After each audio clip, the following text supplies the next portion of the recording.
Good afternoon. Good afternoon, Commissioner. Good afternoon, Commissioner. How are you doing today? I am doing well, thank you for asking. All right. That's good to know. Yes.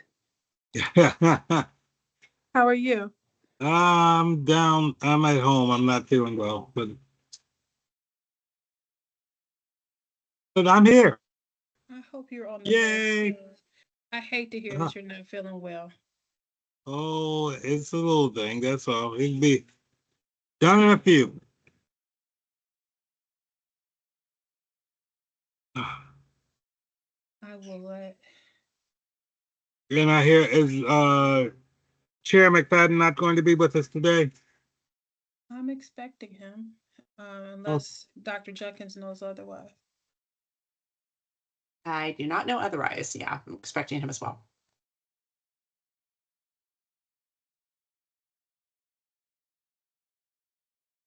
okay. That's cool. Good morning.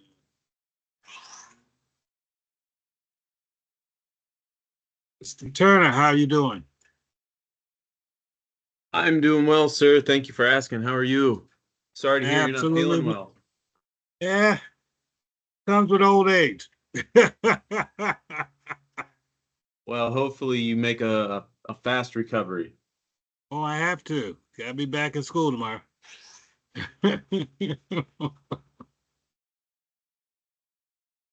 We'll try not to keep you on too long today.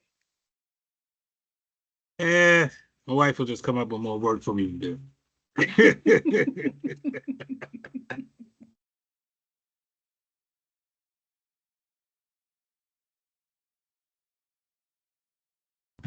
Looks like I'm seeing several presenters join us.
Okay.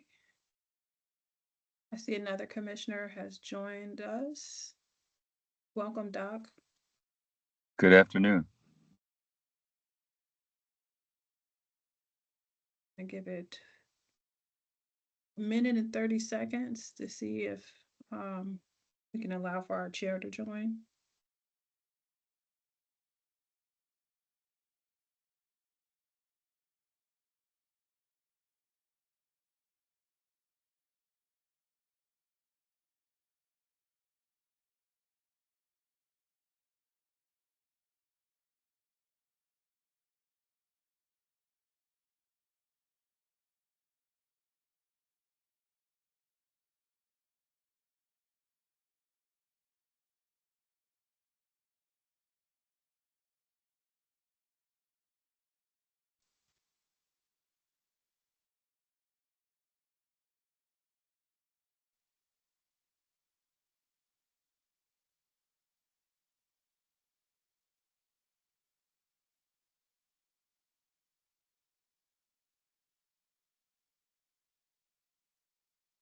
Hey, Commissioner Lallinger there.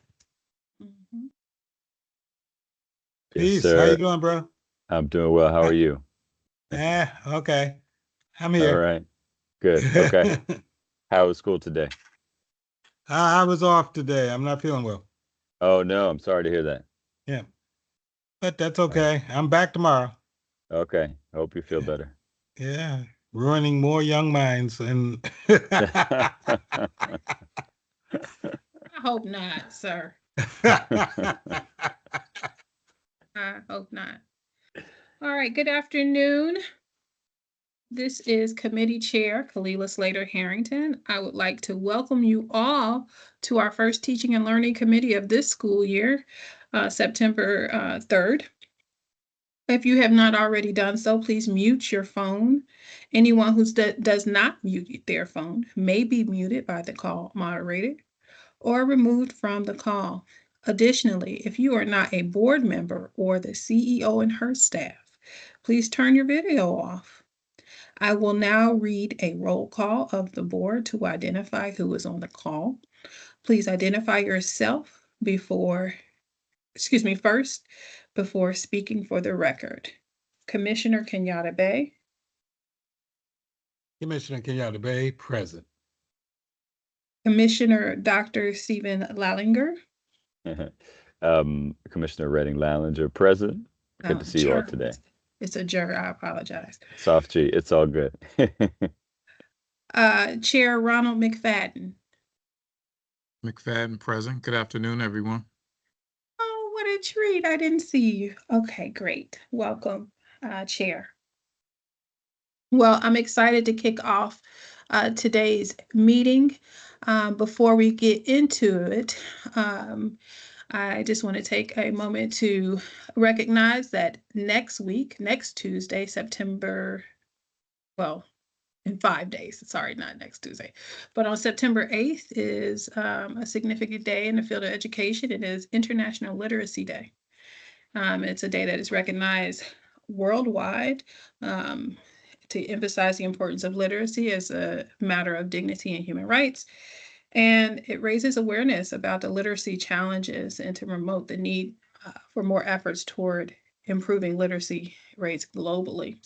I also want to take an opportunity and do some ground setting. If you are looking at or have seen today's agenda or updated agenda, you will note that our board goals are listed at the top. They are listed there so that they are at the forefront of all of our minds. And both visually and to ground us and why we're doing this work together in this committee. As our teams who work so hard to bring forth presentations that are both engaging but aligned with the board priorities, I don't want to lose sight. Those priorities are in place to realize so that we can realize our goals. And so as we talk about World Literacy Day, I'll draw your attention to the work that we're trying to do to increase the percentage of students proficient on the MCAT and ELA assessments. We recently had a wonderful presentation before the board on the August 27th board meeting that showed some very inspiring results.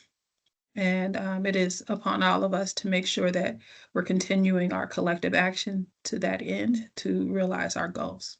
With that said, I will pause and offer our chair, McFadden, if you have anything before we jump into today's presentation. Thank you, Chair Slater Harrington, and I appreciate the time. I do not want to belabor the time in the presentation. However, I think that it is right for you to ensure that these 4 explicit goals are outlined at the top of our agenda. That is a nice practice, hopefully, that other committees will be able to follow and structure the agendas with as well.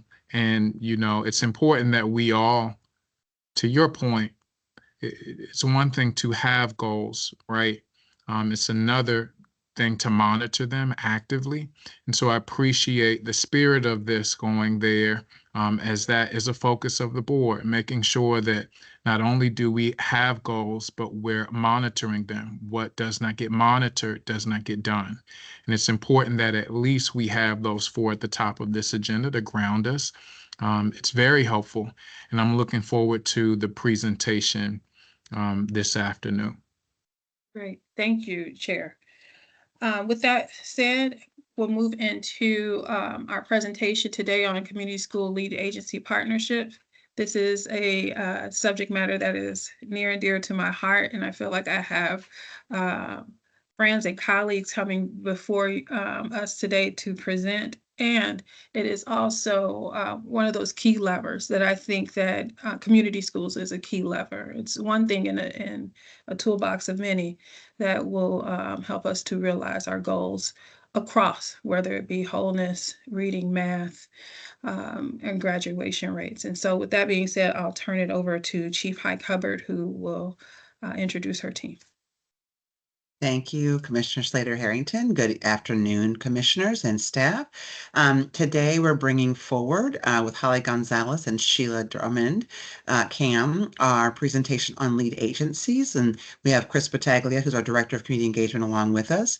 I want to be clear what this is and what it is not, right? We have an annual update we are to provide about our lead agencies and the assignment between district office and lead agencies. And we have a little update just as well around community schools. But our compliance report for community schools, our data, our metrics, our work is actually an every 3-year thing. And so we're not in the compliance cycle. But we wanted to give you an update along with this. What you will also see forthcoming, not today, is a policy change because the state legislature changed some rules regarding community schools this past year. So you will see a policy update coming with those changes, both the definition and some required elements of the community schools policy that will be in a later presentation. So I also want to make sure folks know you won't see that today either. But this is really focused and grounded on our relationship with our lead agency, so folks are clear about how the strategy is being implemented at the district level. With that, I'm going to turn it over to Holly to kick us off, and I will come back on at the end to answer any questions or support Holly as needed. So Holly, take it away, please. All right. Hello, everybody. My name is Holly Gonzalez, Administrator for Community Schools, and I am here with Sheila Drummond Cam, the Manager for Community Schools. Hope you guys can hear both of us. All right. I'm going to share my screen and we'll begin. Thank you, Chief. All right. Okay. All right. So as Chief Hike Hubbard said, let's give it a minute to pull up. There we go. This is an update on community school lead agencies. We do this at the beginning of every school year, and it is very similar to the presentation we did last year. So in FY25, we have 159 schools and programs, and 97% of those are community schools. So we have 154 schools and programs that are community schools in FY25 this year. Of the 3% that are not community schools, 3 of those programs are co-located with our existing P-TECH programs, as you can see on this slide. There are 2 programs, the Home and Hospital program and the Middle Alternative program, that are not connected to a community school. So we're just kind of like starting off here by giving you kind of that broad landscape. We're going to go into this pie chart in much more detail in the coming slides, but around 2/3 of our system of community schools are with a community-based lead agency. That means they have community school coordinators who are hired by and supported by that organization. About 1/3 are hired and supported by the district. And then we have that 3% again that are not community schools. So we made a couple of maps here for you guys just to kind of take a look at. You can click through them if you have copies of the PowerPoint, we hope. This just shows the spread of community schools in Baltimore, and the yellow here is where the district has hired, City Schools has hired the coordinator, and the blue is with the lead agencies. And the second one, so let me come back here. We are, again, kind of going to go into more detail, but I love the rainbow. Oh, it looks like it's not sharing. That's fine. I love the rainbow map here. What it is showing is kind of like the diversity of our lead agencies. So here we have them. We have 13 community-based organizations this year that are serving as lead agencies for community schools. So they range in type, they range in the number of schools that they serve. We have here universities, community development corporations, a wide variety of nonprofits. And this is really one of the strengths of the Baltimore system, that our community schools are able to work with these partners that have a lot of local place-based expertise that they leverage to support our students and families. All right, so now we're going to go through them. You'll be able to read these slides kind of at your leisure, but we're starting off with this long list. So we have 3 lead agencies that serve 1 community school each. So that would be High, Civic Works, and Park Heights Renaissance. And then in the pictures over here to the right, you have some of the pictures from the Civic Works Back to School event. We have 2 lead agencies that serve 2 schools each, Access Art and the Movement Team. And then lead agencies with 3 or 4 schools include Arts for Learning, one of our newer community school lead agencies, and Bon Secours. And kind of like just in this snapshot here, you really see we have folks that have like arts and youth development expertise, like Access Art and Arts for Learning. We have Bon Secours, which does a lot of behavioral health and community development work. And we have Park Heights Renaissance that does a lot of again, kind of community development work, and Civic Works, which is an operator, and also does a lot of workforce development. So again, some of the strengths of our system. All right, next we have lead agencies with 5 or 6 schools. So here we have Southeast CDC with 5. And in these photographs, you can see at one of the schools, they support John Rura. There's a food bank distribution going on. And at another, at Tench Tillman, it's actually them breaking ground for the new pre-K playground that they helped leverage the bond for with Senator McRae. United Way has 6 community schools, and these are tend to be in South Baltimore, although obviously Commodore John Rogers is in the eastern part of the city.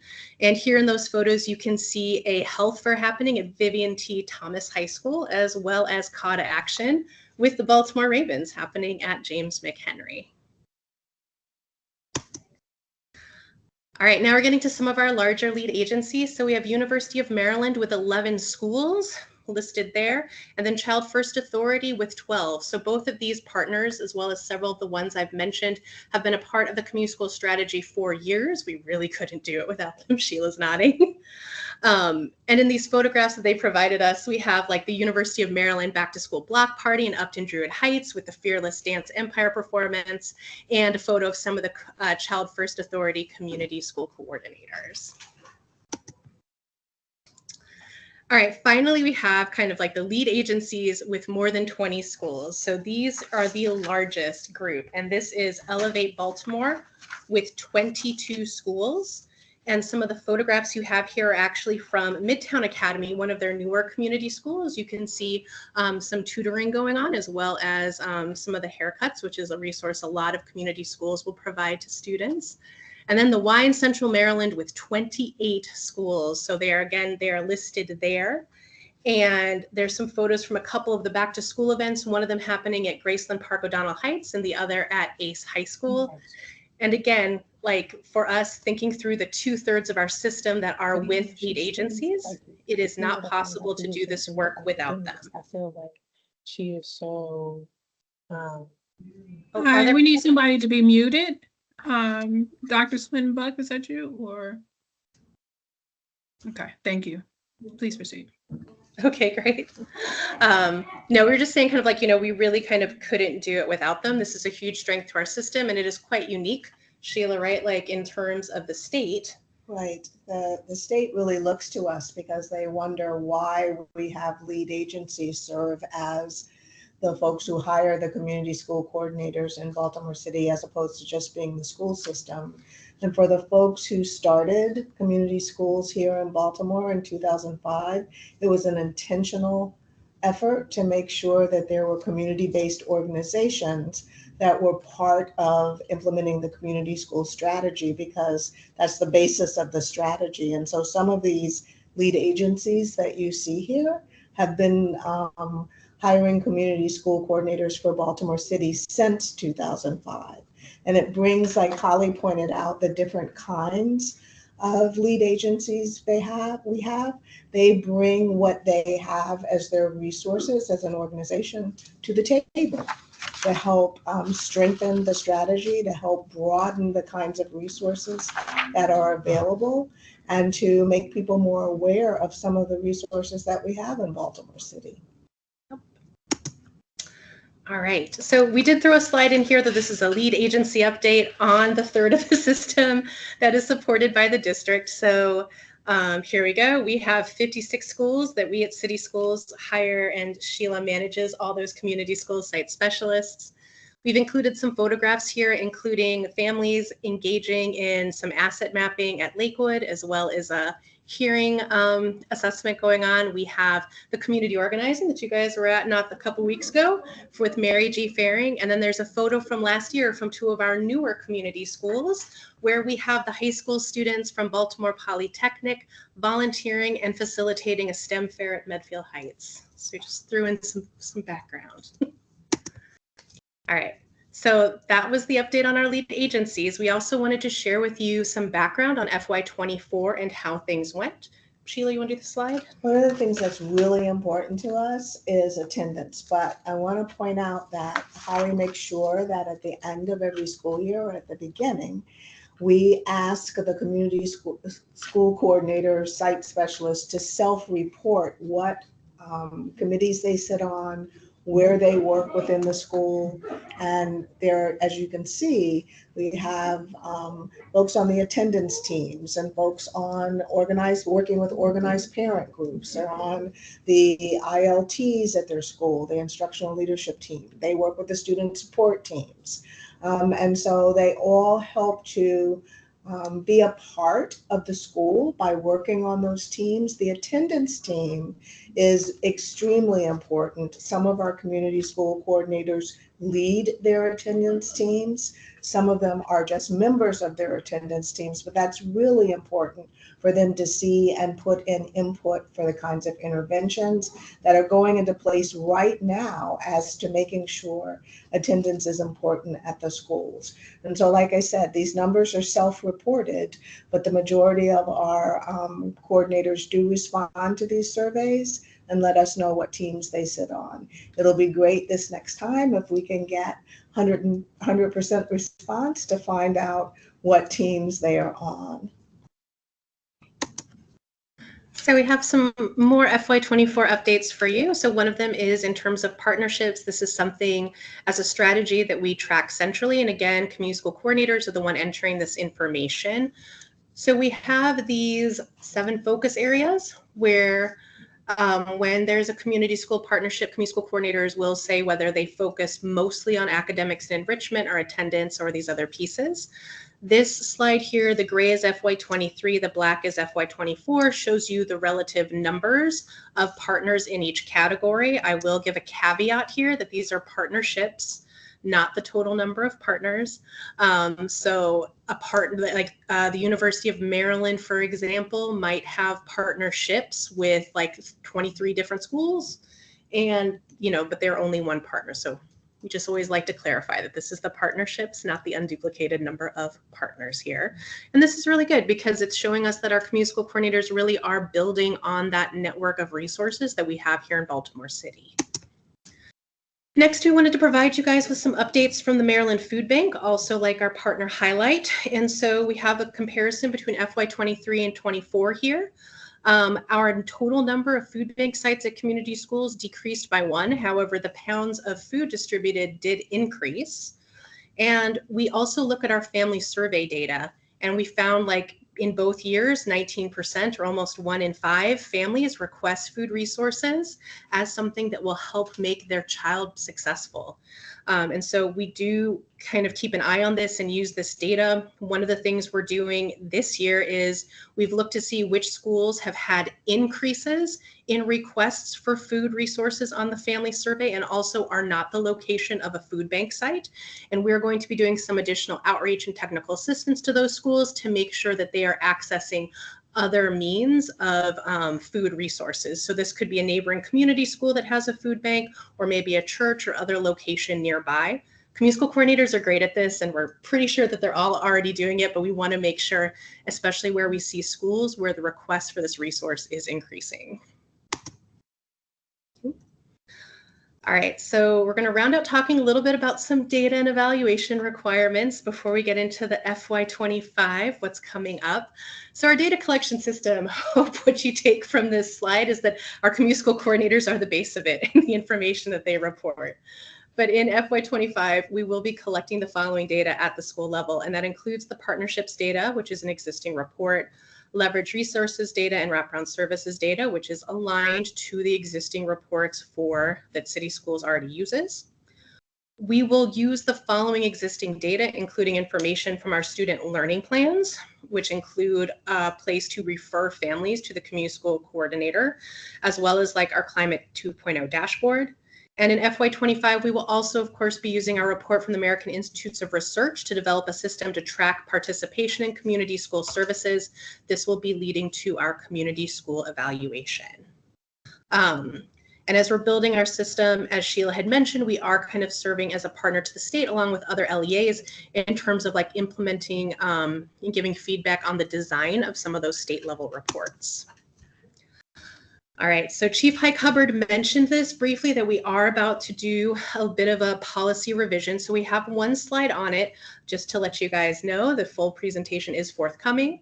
We'll be reporting on so we are now required to report annually on the numbers of students identified as needing wraparound services, students and families provided with those wraparound services, families, organizations, and community members who volunteer at the school, and also reporting the rates on chronic absenteeism, student disciplinary action, and strategies for reducing the rate of chronic absenteeism. There will also be financial reports that come along with these requirements. One of the things that we are very grateful for at Baltimore City is that we are part of a LEA and a school district that has resources that are already doing a lot of these things. So it's not starting from ground zero. We're able to build on existing work. All right, finally coming up in FY25. So here's kind of like 4 things we all have to look forward to this year. One is expanding on that community school coordinator referral system in student learning plans. This was piloted last year, and we will be using it again officially for some of our state reporting. We're going to be strengthening our partnership coordination through implementation of a partnership effectiveness rubric. We're also going to expand some of those school level partner meetings that are happening using a collective impact framework. All of our community schools will be submitting MSD implementation plans, as well as those new school-based reports on wraparound services that we mentioned earlier. And we are going to finally begin our evaluation of community schools. So it's exciting FY25. Sheila, do you have anything to add for the next slide? I don't think so. All right. In that case, that brings us to the end of our update. Any questions? Thank you for that, Holly. I have questions, but I will be a good chair and open it up to my colleagues first to see their questions. First, starting with Kenyatta Bay, Commissioner Kenyatta Bay. Well, first of all, I would just like to say that there are 3 legs to the life of a student, and one is, success is built on first being there. So I'm glad to see the emphasis on attendance. The other thing is their academics. But the third thing is community. And what you've done has created an equitable playing field to build on. That being said, I have a question concerning our AOP schools, because their dynamics are a little bit different, and how that structure of creating community, because this is a greater need for community than almost anywhere else in our AOP schools. And I want to know, is there an emphasis or look at these schools? And I leave that to you to explain on that. Holly, I'll jump in first and then you can back me up if you'd like. So I just want to clarify, Commissioner Kenyatta Bay, the ALPs are not schools, they are actually programs. And how these community schools programs are funded is through the state. And so the state does not give us the resources to fund a community school coordinator at the AOPs. That being said, we have lead agencies who have partnered with those AOPs who are providing a community school strategy at those schools, despite the fact that the state does not provide the district any funding to support those programs at a community school level. Holly, you want to jump in and add any more to that? Well, before you Go on. I wanna I make sure have I'm heard clarifying. two versions of that, by the way, that there are AOP schools that are traditional too, and so there is a mixture of AOP schools, alternative programming type of schools, and maybe not like was it hospital, was it home and hospital, but Yeah. there are schools that are directly tied to that are traditional that are kind of listed under the category of AOP because of what they provide, you know. But that's a A- discussion for another time. Yeah.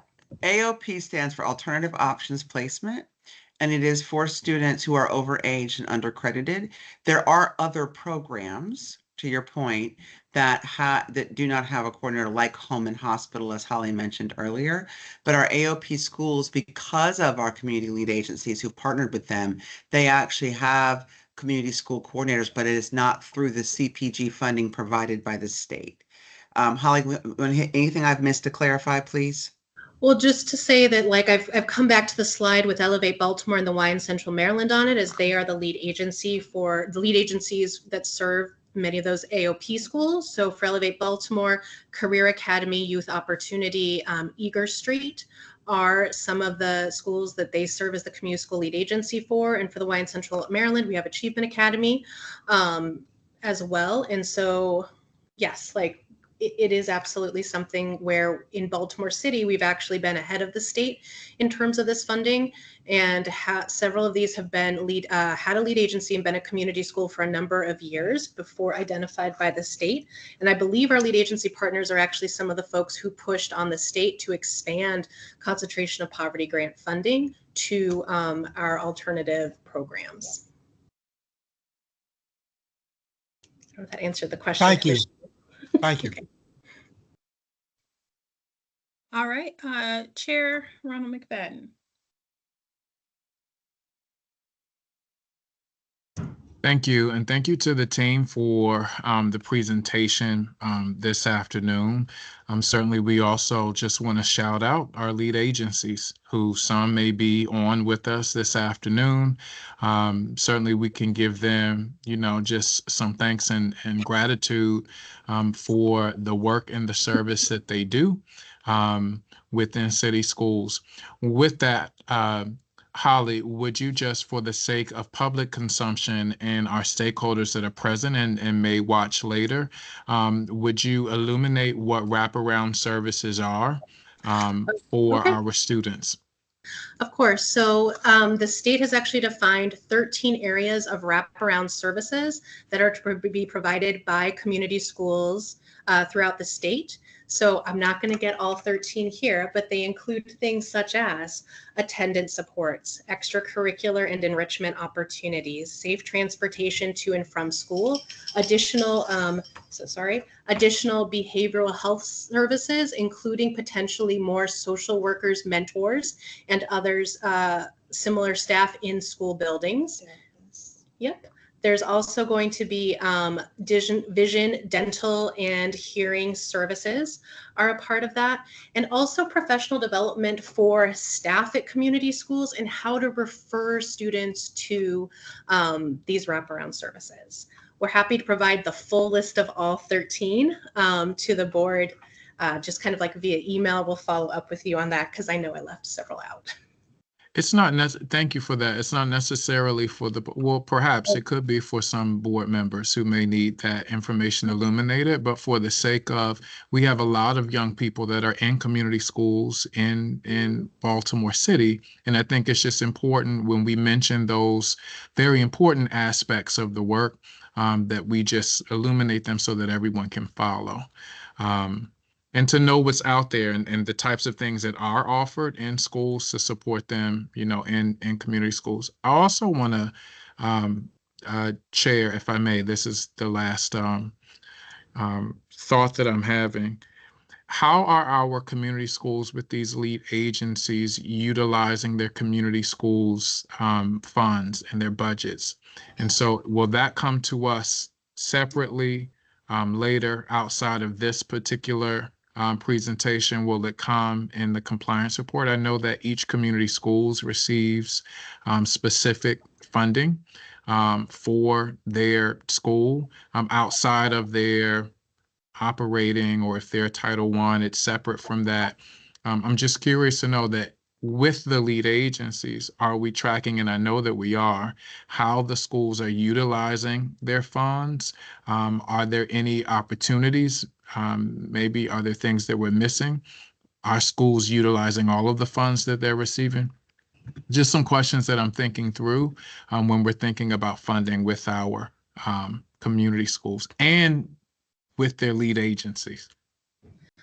So I want to see if there's anybody on here kind of like from finance or anybody who would like to jump in on that. While you're saying that, Holly, just give them a basic overview though, and then if finance wants to come on and add to it, that'd be great. So thank you for flagging it. So what I will say is that how the schools, there is no difference whether you are a lead agency school, like you have a community-based lead agency or district hired, in how you spend that wraparound services dollars. Schools get standard guidance from the district in how to spend them, and we can reach out to our finance department kind of for some of that information. In terms of the community school lead agency, one of the things that comes out of the personnel grant for schools that choose a community-based lead agency is the contract with that particular organization, and that amount was set by an RFP, a public solicitation that we did here at the district. So those amounts are kind of like set. Yes. Now, Holly, thank you for that. So that comes out of the community schools budget, or is that something separate? So there are two concentration of poverty grant kind of funding streams. One is the personnel grant, one is the per pupil grant. The cost of the community school coordinator comes out of the personnel grant. Got it. And so does that mean that some schools use, just help me out. So does that mean that some schools use a lead agency instead of a community school facilitator or coordinator, or are there both? And do both of them come out of that same stream?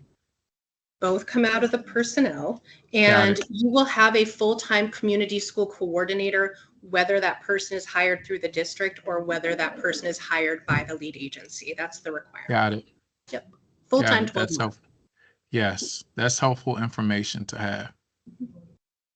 And then the per pupil, that then is what school leaders have guidance for, to utilize those funds to supplement their school program to support the community school. Generally, yes. For details on that, though, I'm going to let finance answer that question, or grants, finance or grants. And I would just add, it's only a portion of the per pupil, right? They can use that for other things as allocated in the legislation for CPG dollars, but a portion of it can be used to support a community schools program. And then for further detail, as Holly said, we would need finance to help with that. Thank you. That would be helpful to see. Perhaps it's laid out, whether it's in a future presentation, but I know that especially as we come around to budget, the time of the spring where we're really analyzing budgets, that information will be helpful just to have as we're thinking through that. That's all, Chair Slater-Harrington. Thank you all. Thank you.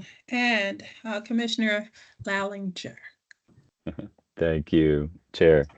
And thank you all for the presentation. It's very, very illuminating.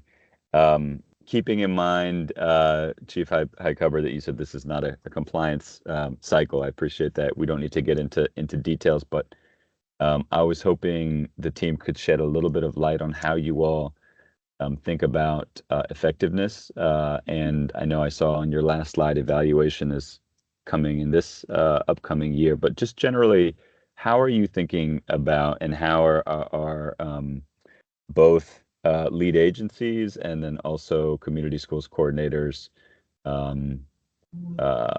evaluated in terms of effectiveness? How do you think about how folks are delivering on what we ideally want to see out of a community schools model? All right. So when it comes to effectiveness, the base the base.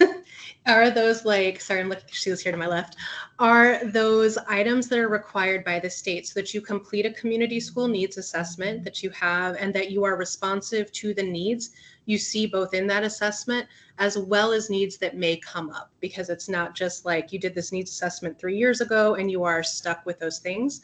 So we expect community school coordinators to be assessing needs, to be open, listening, and in conversation with their communities. So that is students, families, staff, partners, neighbors, and community members around kind of like what that school and what that neighborhood needs and would like to see. And then when we create their community school implementation plans, and that was one of the things I put on the slide, is that we are moving to the MSDE format, and all schools this fall are in the process of completing their implementation plans. Like that is kind of like your 3-year goal setting, but also it breaks it down into more specific action steps. So kind of, are you following through on that plan? And kind of like, is that what we are seeing? Like, are we seeing you kind of like complete those activities, and what progress are you making on those goals you identify in there, is one of the ways to look at effectiveness. Our final evaluation has not been set, but we also have gotten a lot of feedback from our national partners, partner on the American Institute of Research on kind of like what impact, which is different than coordinator effectiveness, but what some of the impact studies have looked like in other districts. And we are considering that as we put together kind of the formal evaluation plan. And as we put together that implementation plan, that mostly comes from the needs assessment. So they, as Holly said, they also talk to their community about what kinds of needs they have in order to kind of standardize that implementation plan a little bit. Every implementation plan will have a goal around attendance. And if I could just jump in quickly and add, we sort of in phases of evaluation, right? As Holly sort of illuminated, that the first phase is the implementation evaluation. Did we set it up? Did we hire the coordinator at every school? Did we have a needs assessment at every school? Do we have an implementation plan at every school? And then the coordinators, both our coaches from the district perspective and lead agencies, will coach them to make sure the implementation plan is done with fidelity. There is also just a general then output evaluation that we've been doing since then around number of partnerships, things secured, which is great because we know what sort of services are being provided, but that's still not getting to a bottom line of an implementation, understanding the effectiveness of the model and strategy. And so we actually contracted with AIR last year, as Holly indicated, as she was trying to dance around the edge of which partner, and you can say the partner, Holly, it's fine, to help us develop, no, it's fine, to develop an outline of what other districts are doing around tracking success and what that looks like. And how can we use that then to get all the elements together to design our model? And so that's our goal this year, is to further design our model and be able to look at success. What is success? If you have a community school in place, what does success look like? We do know, though, that many of our lead agencies and frankly, some of our district-led schools also track attendance, for example, as a way to measure it. Like we are putting inputs in, and while we know it isn't isolated as the only thing that's impacting attendance, we can look at a correlation between the outputs of a community school strategy, either from a lead agency perspective and us, and see if it's improving attendance or supporting the reduction of chronic absenteeism. So we have been doing some of those things as well, but our formal evaluation will come. We also wanted to see what the state was going to require, so we could not build something and then have the state tell us, oh, we're going to do something else over here, but rather have it been done at the same time. So the state this year is also working on their evaluation metrics and plan. They'll be able to coincide with what we are developing. So it's one cohesive system rather than sort of recreating the wheel after the state decides how they're going to evaluate effectiveness. So I hope that's helpful.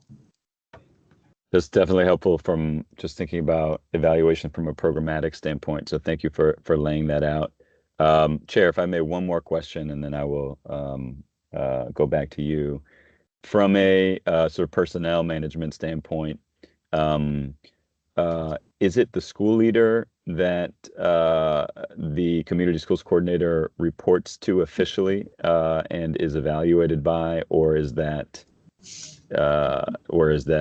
centrally, or is that also lead agencies have a role in that? Can you help me understand that piece? So I will say before Sheila can go into detail, like it is we talk about kind of like in our operating procedures, it's co-supervision between the school leader and the supervisor at the lead agency or the district. So it is shared. And then Sheila can talk about the details. And then for those folks who are hired by city schools, it's also a collaborative effort. Input is given by the principal, input is given by, we have coaches within city schools who work with a group, 18 to 19 different schools, and supporting 18 to 19 different coordinators. They also provide input into that supervision, and then that final information comes to me.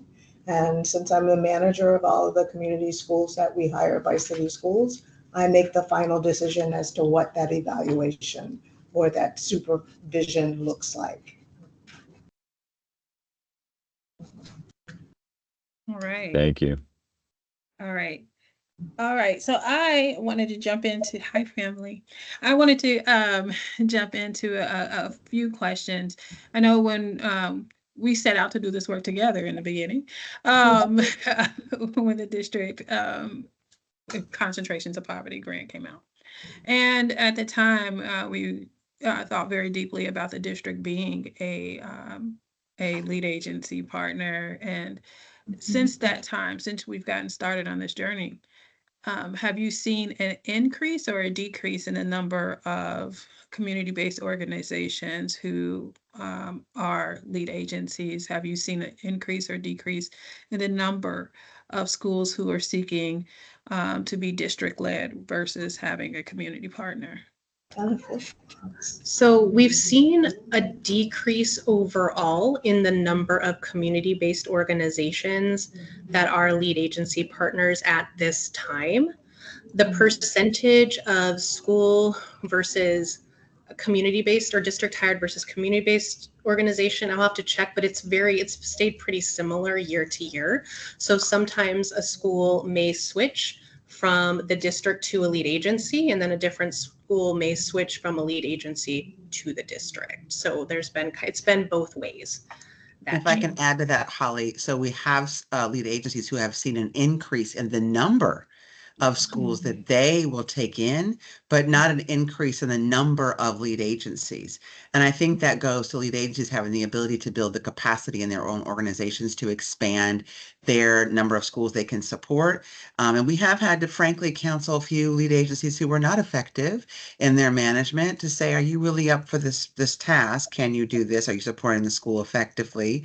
That counseling has also happened. But we are very lucky to have lead agencies who have been able to increase the capacity of what they can manage. But I think it's been a beautiful balance between the two, to be honest with you, because no lead agencies, we have too many schools for all lead agencies to manage them. And we do have somewhere that goes back and forth. I prefer a lead agency, I prefer school, or this way. And that's fine. We're able to offer both ways of managing the programs. So as you did your benchmarking in the road up to evaluation to see what other districts are doing, are you finding that other districts have this hybrid partnership model, or are we unique in that? No, we're pretty unique in that. That's why everyone is watching us. I think we have the best of both worlds.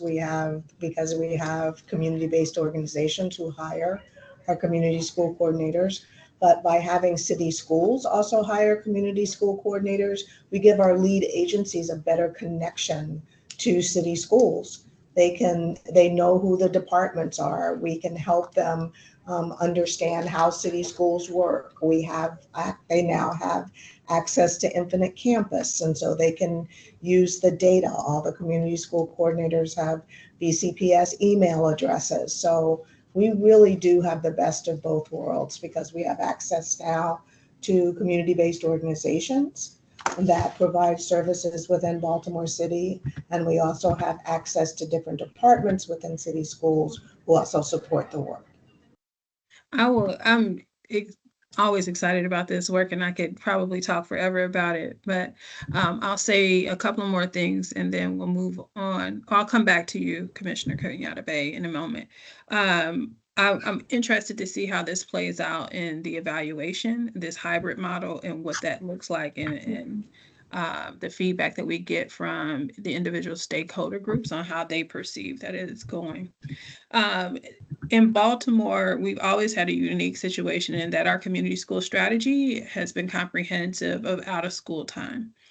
And I'm flagging this here because this is something that I have persistently talked about, is how we're leveraging out of school time programs to help us realize our goals in reading and math and graduation rates. Like, how are we aligning them? And so, Holly, I was curious if in that number of partners that you had listed, was that inclusive of out of school time? And then when might this committee expect to see a presentation, or maybe it would be in safety and wholeness, but a presentation on how we are leveraging out of school time to help us reach our goals as a part of this larger strategy. So thank you, Commissioner Slater Harrington. The answer to the first question was an inclusive OST, yes. And actually, when you look at our leverage resources, some of the largest amounts of leverage resources that community school lead agencies are bringing in are their after school and summer grants, either from the state or from like Family League or from kind of other funders that are providing sometimes $200,000, $300,000, $400,000 worth of resources for additional out of school time services. And so this is absolutely really important. We will talk to Jonathan about a presentation to you guys on kind of how we're leveraging OST in the strategy. What I will say is that at a recent conversation with community school supervisors, as we were doing some pre-planning around the implementation plans, talking about how like they were leveraging OST to support academic goals of the school is something that came up and was discussed. So also kind of post those plans, I think we'll have a bit more detailed information to be able to share back with you on how that is happening. But I will say, we don't actually have to wait for the plans, because I know just from the stories, the amazing work, that like it is happening right now. So we'll talk about when we can get that. And Holly, if I can clarify that quickly, we are leveraging the partnerships, but we don't manage out of school or after school time from this department. It actually comes from the wholeness office. So I just want to be clear that if a full presentation on sort of what we're doing for out of school time, we would need to have the wholeness team come and present their strategy around that. Although, to your point, Holly, we are leveraging with lead agencies or grants from the Family League or others through the community school strategy, the out of school time works. I just want to make sure there's a little bit of a delineation there. Yeah. And I will say that we were approved this year. So there are sometimes requirements such as like enrichment and after school activities that must happen in the school budget. And for example, like MSD or Family League funded after school programs were something that could meet that requirement for a school in the past year, in terms of like another way we're leveraging that strategy to help meet the needs of schools. Just as a note. Right. And what I will say is, I'm not necessarily, if it takes, Jonathan, if it takes another presentation, understood. I'm not trying to create more work. If it can be aligned with a current presentation, we can do that. I know we can talk about a lot of this offline, but I just wanted to put that out there. I'm specifically looking for, there are tons of state and local and philanthropic resources that go into making sure that our young people have youth development programs after school. I see that as a great opportunity to be able to align. And we have got to figure out, like, I get it, Chief Highcover, is not necessarily embedded in your department, but how do we get alignment with what those after school programs are doing with the many resources that we're here in this committee hearing, or the board is approving in terms of enrichment or supplemental resources that are happening? How are we leveraging all of that and the tremendous investment to help us realize our goals, or to accelerate our progress in realizing those goals? And so I'm flagging it here, and I'll flag it again as safety and wholeness, but I want to make sure that is top of mind for staff as they're preparing for future presentations on how we're going to address that. And I'll keep bringing it up and reminding us. I'm committed to that. Thank you, family. I want to, before I go, I see Commissioner Kenyatta Bay has a question before we go to the next topic. Yes, first of all, I know that with this many people online, there are some people from our partners online with us here. And I want to say thank you because very simply, our scholars' development lies more than in the schoolroom. And the recognition and the effort that you pour into them, and I'm talking to our partners here, that you pour into them makes our village much stronger. And I want to just say I appreciate what you're doing. This community school model is growing. It is the roadmap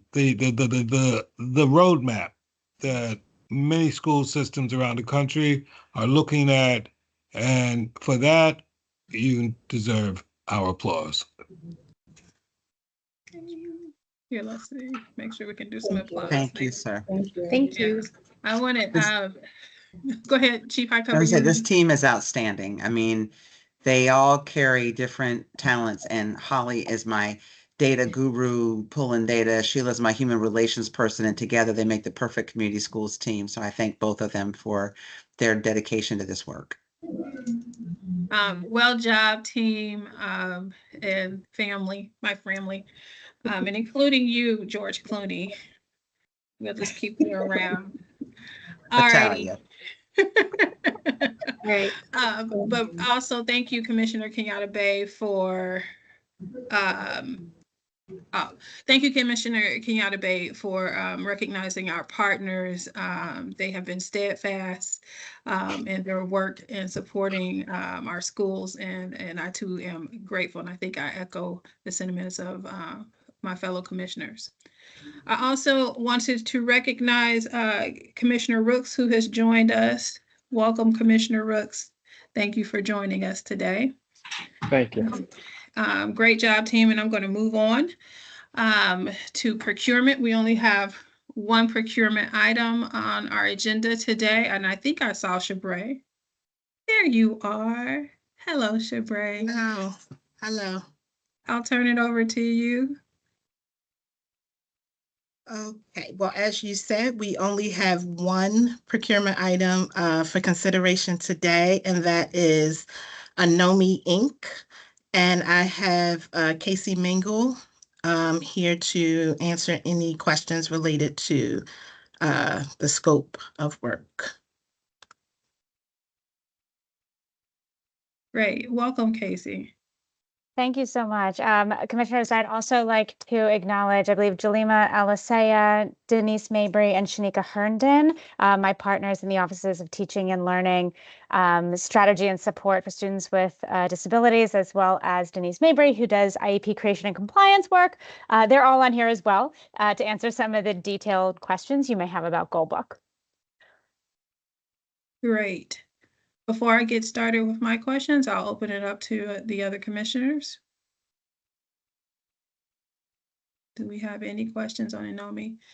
Yeah. Oh, yes, Commissioner Yeah. Lounge. Thank you. And thanks, team. Just real quick, can you give me a little bit of sense, a little bit of a sense of the usage across the district? I didn't see any data on that, and I saw some. I think there was some effectiveness data linked to weekly interaction with the system, and so just give us a sense for any usage data that you might have on this, please. Sure. So I want to make sure if Jalima and or Denise want to speak to this. This system at the present is not used broadly in our system. I believe there was some limited piloting, and I'll allow Jalima to speak to that. The evidence of effectiveness does largely come from other school districts, and we know that the vast majority of LEAs in the state of Maryland also use this tool to support with effective IEP creation. But I can let Jalima or Denise speak to how it's been used or introduced thus far in city schools, just to kind of get a temperature on the product. Yeah, thanks, Casey. It has not been used widely in city schools. If it has been used, it has been just some schools that have, tried this on. It is something that we have been looking at for a number of years to address just some of the challenges that we've seen with our special education teachers and being able to access, resources and strategies to support, best support their students with disabilities. It also, we're looking for it to help address some of the challenges that our special education teachers have with a lot of the case management duties, as this, just is a resource, a very robust resource that they can pull from. So our goal is to be able to support teachers and really streamline processes. But it has not been used widely at all. If anything, a school here or there, but not district strategy. Great. So what have most teachers been using for support with IEP creation, and then also just sort of the regular tracking of goals to this point?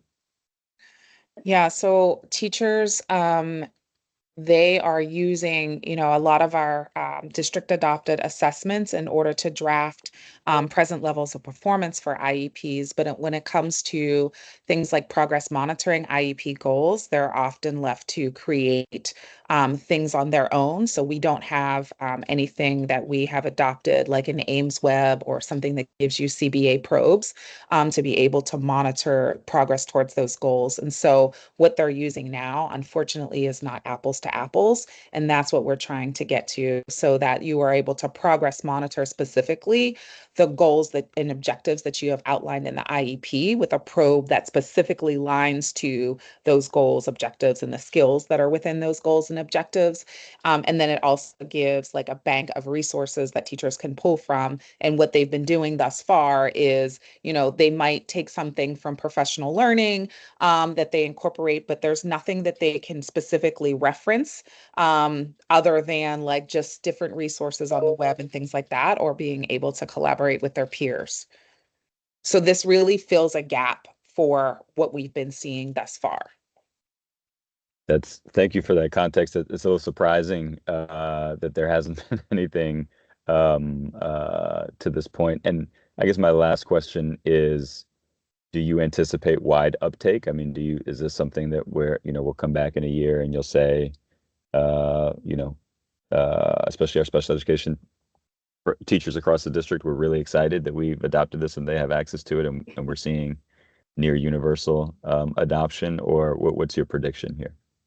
Yeah, that is our hope. And so we actually brought in some special education teachers and IEP chairs even before we brought this recommendation to the board, so that we can get their input. We gave them an opportunity to kind of explore the resource and really hear from them.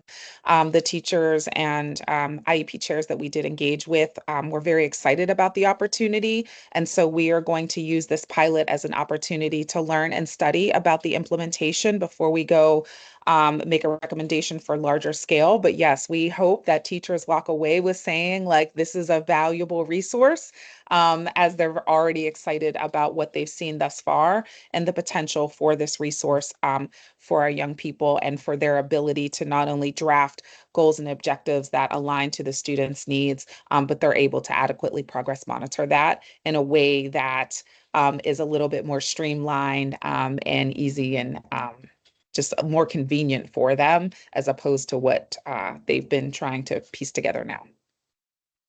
Great. Thank you. You're welcome. I'll go to Commissioner Kenyatta Bay. Yes, Commissioner Dr. Lallinger, you'd asked my question. It was like the history, because having to implement IEP plans and goals has been a catch-all for many, many years. It's spelled out and sometimes in language that is confusing and different. But that brings me to my question is, yes, IEP chairs and those caseworkers that have a caseload of students may find this a valuable tool in their work. Teachers that general ed teachers, et cetera, who interface with special education, How is that interface looking to you moving forward? Because it has to be more than just a mandate. It has to be a living organism that teachers naturally move to. And I know this from experience. And even, I have my caseloads with MLs, but still, it's getting the general population of teachers to buy in. And do you see a buy-in potential that will go across the board? Yes, thank you for that question, Commissioner Kenyatta Bay. Yes, we hope that, teachers will really buy into this and embrace this.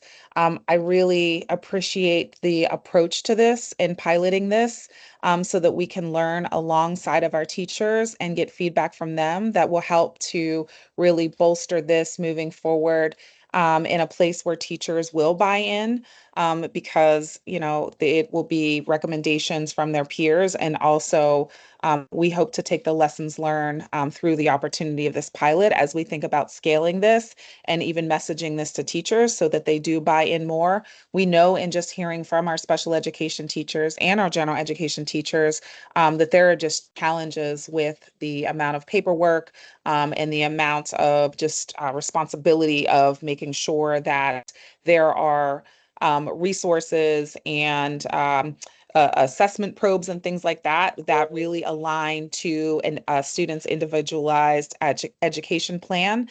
So we're very hopeful that after this year of learning and what the lessons that we gather, we're able to get momentum from that to be able to create greater buy-in. And I think the greatest thing that comes from buy-in is that their peers will be advocating for this based on their own personal experience and use.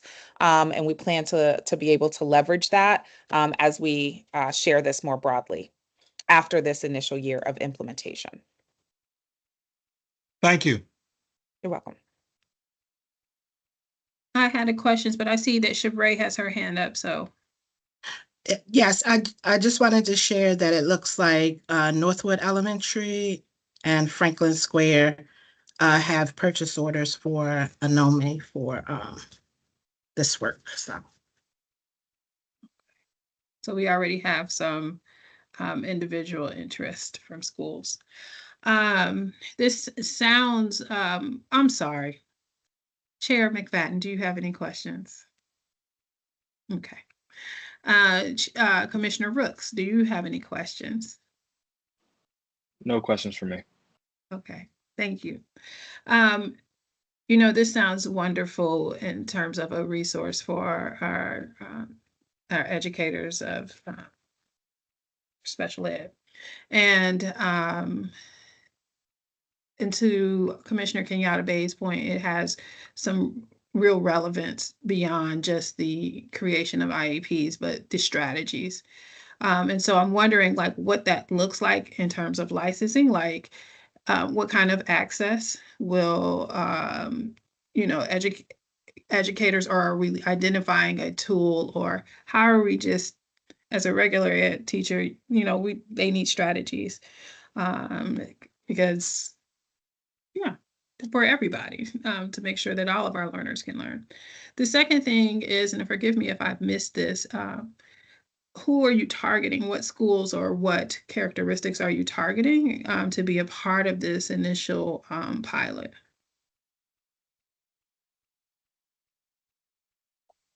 Can I maybe pass the first one to Casey? I'll answer the second one, but just around the suite of resources, I believe that we are looking at the full suite of resources within Goalbook.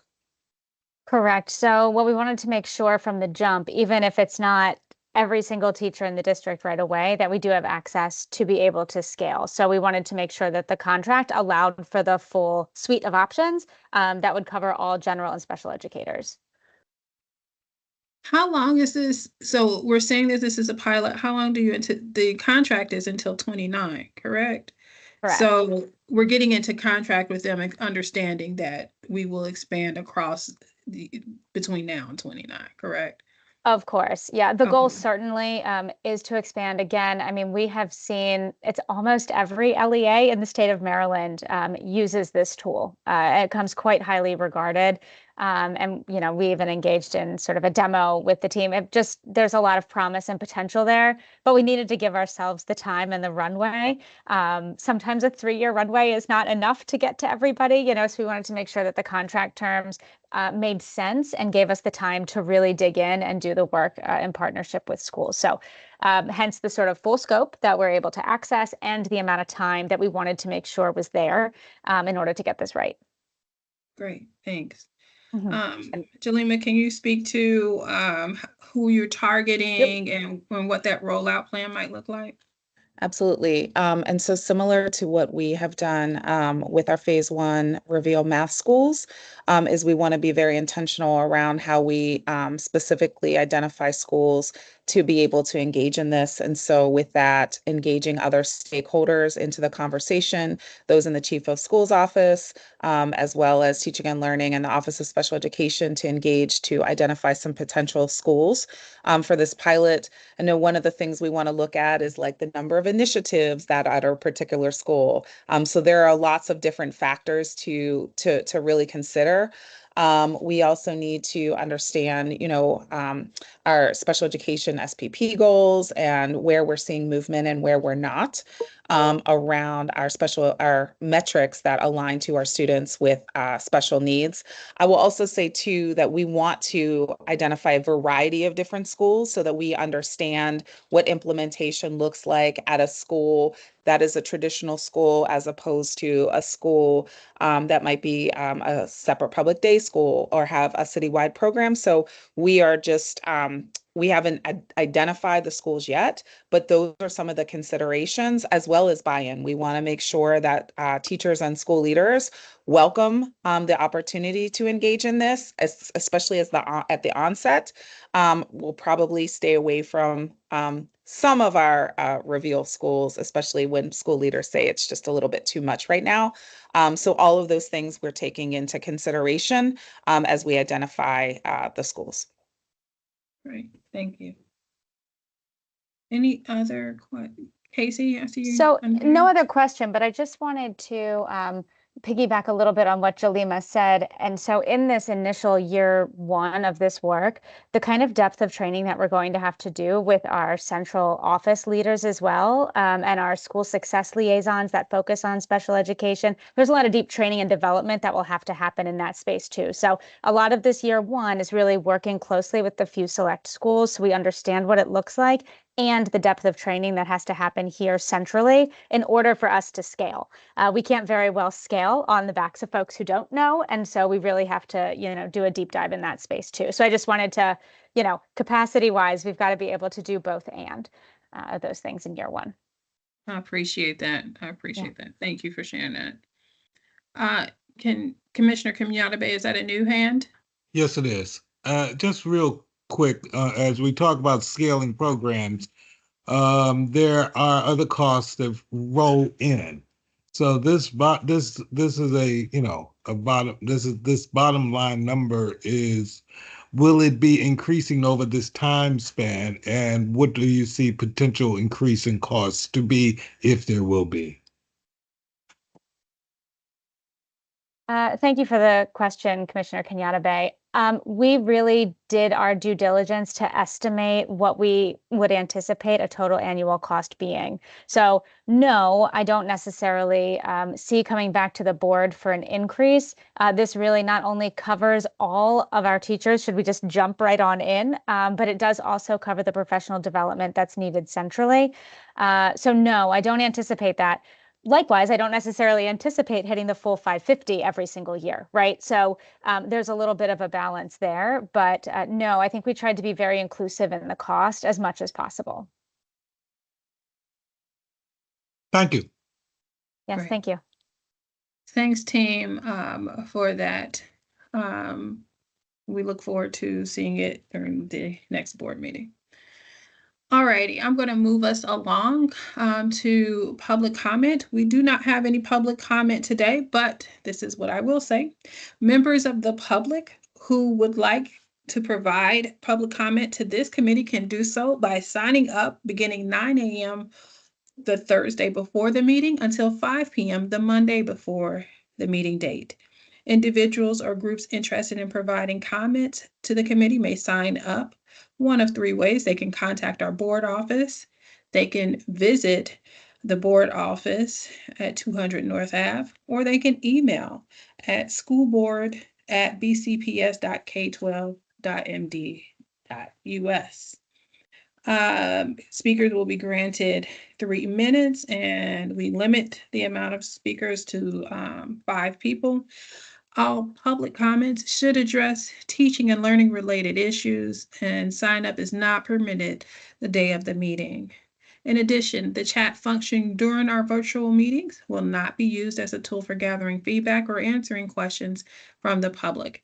If you have follow-up questions or feedback and did not sign up in advance to provide them during the committee meeting, please send an email to the school board office and they will respond, see to it that staff respond to you. All righty, thanks for your participation today. Before I close it out and adjourn, just want to check back with commissioners. Does anybody have any announcements or closing thoughts that they'd like to share? When is National Literacy Day again? It is September 8th. Yeah, that's my birthday. Yay. So Yeah, I guess that I'll seems become literate appropriate. by then, right? Hopefully. No, it seems appropriate. Happy birthday in advance. Anyone else? Chair, you good? I'm fine. Just happy early birthday to Commissioner Kenyatta Bay. And I believe that this is Commissioner Dr. Redding Lallinger's first Teaching and Learning Committee meeting. So welcome to the committee. He jumps right in, a great asset. We're happy to have him on board. Right. And also to Commissioner Rooks. I don't remember Commissioner Rooks joining us in Teaching and Learning. So welcome to the eager student commissioner who's with us. I love it. I love it all. Thank you. All right. Well, our next meeting will take place on October 1st.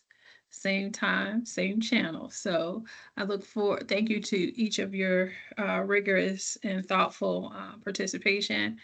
Thank you for the presentations and the hard work that went into them, the diligence that went into them.